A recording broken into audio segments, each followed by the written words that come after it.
بسم الله الرحمن الرحيم. اسبتال قدلمر وهو مهد علينا واسبتال ما شاء الله 3 jeer baan qalliin ku galay oo ku najaxay qalliinka ugu dambeeyay dhuunta laga qalay thyroid kii ugu horeeyay ilmaha lagu qalay kii saddexaadna xamiitiya laga baxshay saddexda qalliinba waa lagu guuleystay ma sha Allah tabarakallah digtooro firfircoon dhaqaatiir ma sha Allah is wada wato ayaa si fiican kugu adeegayo waa isbitaal oo mahad celiyay ma sha Allah tabarakallah waa anigaas hor fadhiyo aad u ladanahay Dr. Ciise iyo Dr. Fataax aad u mahadsan yihiin dhamaan howladeennada isbitaalka aad u mahadsan yihiin qalliinka saddexaad oo adeertaan runta laga qalay thyroid ayaa laga qalay alxamdulillah shukr caalamiin ilaahay mahadiisa waa ku guuleysteen.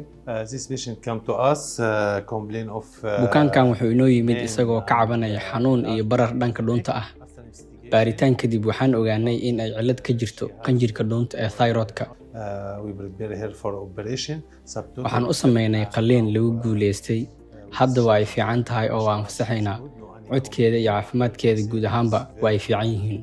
alxamdulillah maanta waxaa sharaf gaar noo ah farxadna aan ku dareemaya la dareenahay maanta farxad ay dareemayso oo ayadoo naga qabto istaalkay ku martay 3 qalliin oo guuleystay muddooyin u dhaxeeyay qalliimada maantana asleena waxay martay qalliinkeeda ugu dambeeyay aan rajeynayna insha Allah in mid kale u baahan kula dareenanahay ka maamul ahaan waan ku faraxsanahay caafimaadkaada aadan shakhsiyan aniga dhakhtarkaada gaarka ah farxad gaar ay tahay in oo maanta adigoo nabad qaba istaalka bixiysid waxaan ku rajeynayaa insha Allah mustaqbal wanaagsan.